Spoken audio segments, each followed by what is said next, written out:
Question will come from a legitimate nurse. Ayan. And also a writer of PEP, si Glenn Regondola.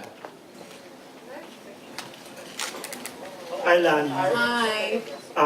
you're still the voice. No, thank you.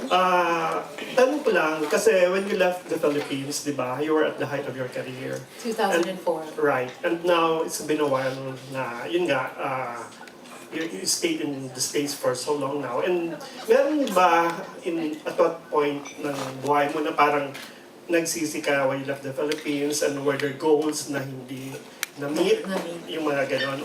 And the other thing is, now na nasa you're the part of the Philippines sa States. Ano naman pinaka-goal mo doon for tulad na yung mga Filipino singers na alam nating may talent and unrecognized pa rin? First of all, there was no regret at all. Wala akong pinagsisihan, wala akong lungkot na nadama nung nagpunta kami sa Amerika. Lungkot, oo, meron dahil naiwan ko pa yung mga... Ang dami kong naiiwan dito. Nanay ko,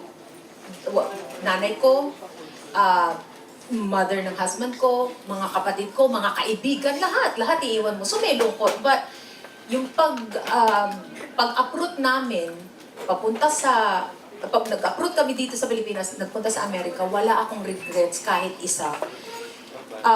It was a family choice. Nagustuhan namin yung buhay doon na napakasimple lang, honestly. Doon, kami lang nasa bahay. We do everything by ourselves. Well, dito dito kami sa Pilipinas, meron kami dalawang yaya. Actually, isang yaya, merong isa pang kasambahay. May driver, may PA, may lahat nandirito. Doon, kami lang lahat. Kung kailangan mong ilabas na yung basurahan, lalabas mo yung basurahan nang ikaw ang maglalabas. Mga ganong tema. So, yun yung pinaka-nagustuhan ko doon dahil simple lang talaga ang buhay. Walang makikialam sa'yo. So, hindi ako wala akong nalungkot na dahil hindi ko na-achieve yung iba pang dapat ma-achieve or may mga iba pang mga goals na dapat gampanan. So, hindi ko naman naramdaman yun. So, ang pagpunta namin sa Amerika talagang choice namin na pamilya at masaya naman kami. In a bigger scale, ano naman yung parang gusto mong gawin for the Filipino artists natin na ando ka na rin to, kumbaga, you were the bridge for them sa Amerika? Sa Amerika. Doon, kasi sa Las Vegas kami nakatira, no? Marami doong mga Filipino performers, actually, marami doong mga banda na, kita mo, punta ka lang sa casino, nandyan sa kumakanta sila. Ang dami nila at ang huhusay. Sana nga lang na meron pang uling mga iba pang mga Pilipino na magkaroon ng tsansa, oportunidad na mag-perform ng ganun yung araw-araw na show. Sana meron pa talaga din na iba. Okay, thank you. Thank you.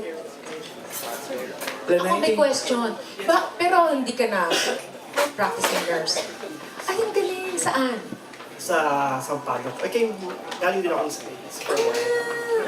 Ang galing. Nice. Nagbabalik din si Glenn. Yeah.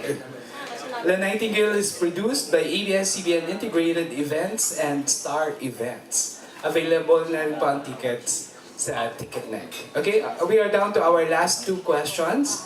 We have a question from Jude Cartalaba of Rappler. Hi, Miss Lani. Congratulations sa show.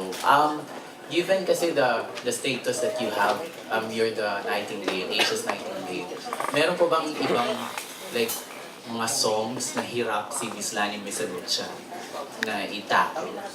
Or, alam mo yun, was there a time na nahirapan kang kantahin ng isang song? Meron. Kasi siguro bawat isa sa atin merong talagang makikita na weakness Hindi naman lahat ng bagay magagawa natin. We may be able to do a lot of different things, pero